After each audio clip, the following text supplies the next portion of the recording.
ao ver morrer na rude cruz, em dor e angústia, meu Jesus, compreendo ser um pecador e meu orgulho sem valor. Olá, irmãos e amigos, estamos juntos mais uma vez para o nosso Café com Deus. Meu nome é Edivaldo José e hoje gostaria de compartilhar mais uma meditação baseada na primeira carta do apóstolo João, capítulo 1, versos de 1 a 4. Assim diz a palavra do Senhor. O que era desde o princípio, o que ouvimos, o que vimos com os nossos olhos, o que contemplamos e as nossas mãos apalparam. Isto proclamamos a respeito da palavra da vida.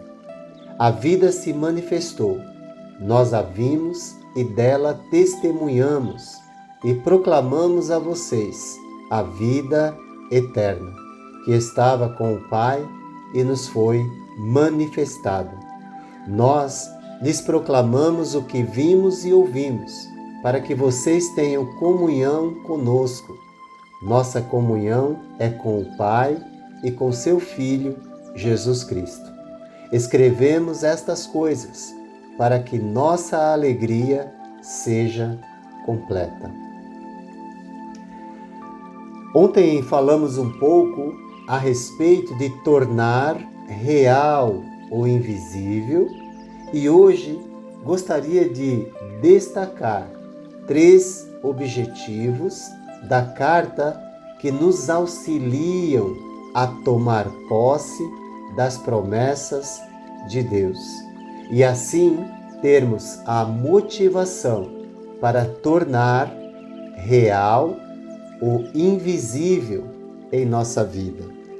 Logo no início, João destaca o primeiro objetivo de sua carta. Ele diz: para que tenhamos comunhão uns com os outros. No verso 3. Comunhão essa que está fundamentada no Pai e no seu Filho, Jesus Cristo. E para que o resultado dessa comunhão seja uma alegria completa, plenitude, que só encontramos em Deus e seu Filho, Jesus Cristo.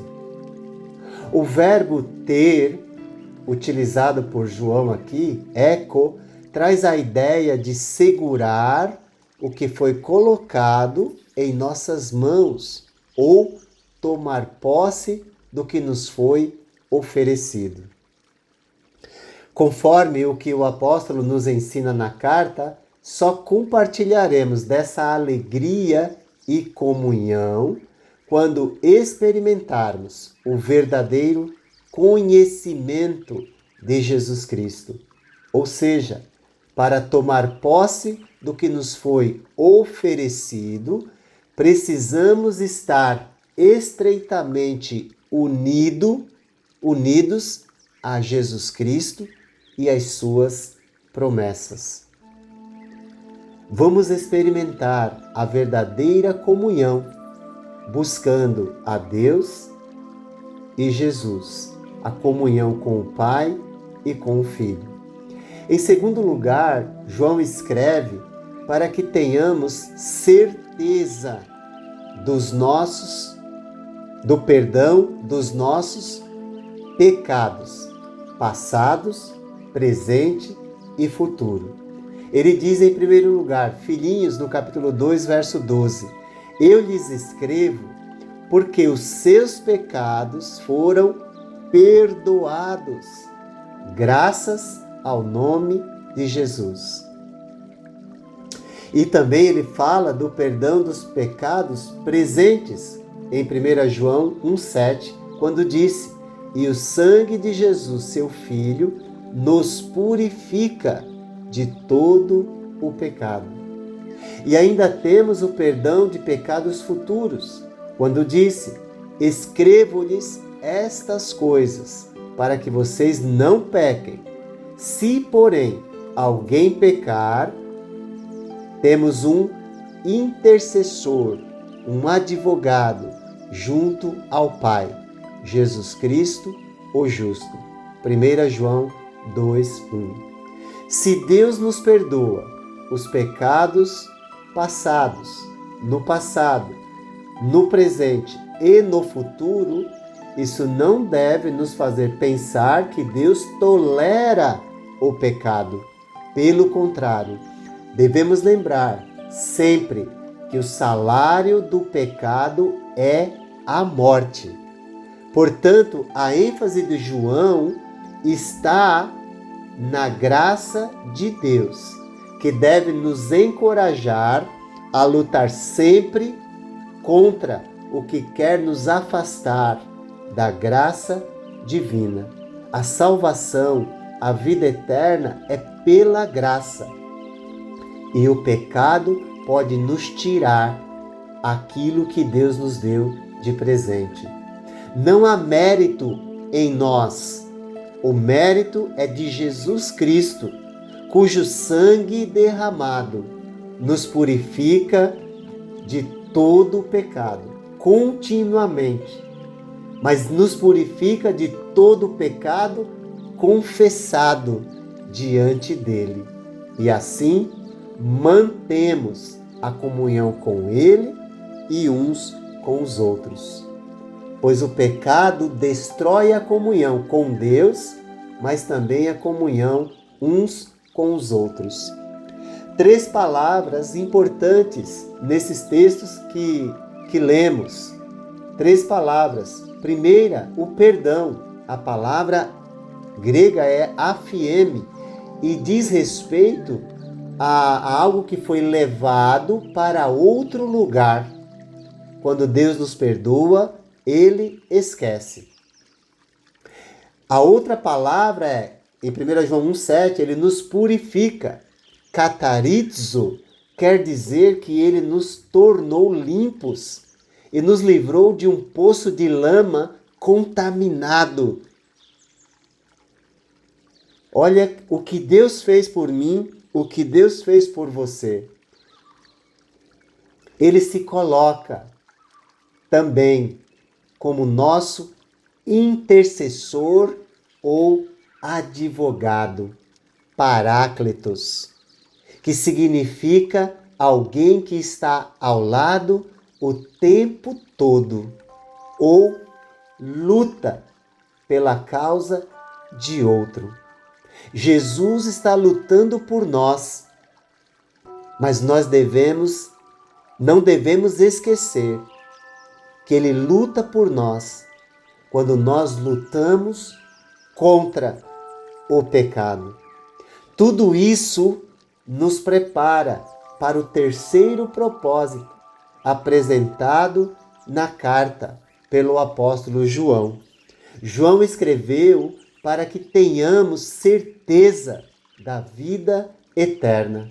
Então nós não lutamos para conquistar algo, porque esse algo já foi conquistado por Cristo Jesus. Nós lutamos contra o pecado para que ele não nos afaste daquilo que nós recebemos pela graça. Então nós precisamos ter certeza da vida eterna como algo presente em nossa vida e não como algo a conquistar num futuro distante. João diz na carta, no capítulo 5, verso 13, na sua primeira carta: "Escrevi-lhes estas coisas a vocês que creem no nome do Filho de Deus, para que vocês saibam que têm a vida eterna." 2 palavras importantes queria destacar aqui. João diz para que saibam. O verbo eido, saber aqui, no sentido de perceber com os olhos ou algum dos sentidos. E quem é que alcança isso? É aquele que está buscando constantemente a comunhão com Deus e uns com os outros. E ele diz também, para que vocês saibam que tenham, o verbo eco, que já falamos anteriormente, que traz a ideia de segurar o que foi colocado em nossas mãos ou tomar posse do que nos foi oferecido. Para isso, preciso pensar em como estou vivendo em comunhão em relação aos meus irmãos e em relação a Deus. Como eu tenho encarado o pecado que sutilmente tem entrado em nossas vidas, em nossas casas, em nossas famílias. Isso fica claro quando observamos quais têm sido as nossas prioridades. Pois se não há comunhão com Deus ao longo da semana, como teremos comunhão com Deus e com os irmãos apenas no domingo? Pense nisso. Se nós queremos alegria plena ou completa, se queremos que Deus seja real em nossas vidas, precisamos pensar em como estamos vivendo como irmãos, em como estamos vivendo nossa vida com Deus e como encaramos o pecado. Dessa maneira, dessa forma, a vida é eterna. Para quem está pensando na comunhão, lutando contra o pecado, a vida eterna nunca será uma possibilidade, mas uma realidade, uma certeza. Se houver dúvidas, olhe imediatamente para como está vivendo e mude de conduta, que ainda dá tempo.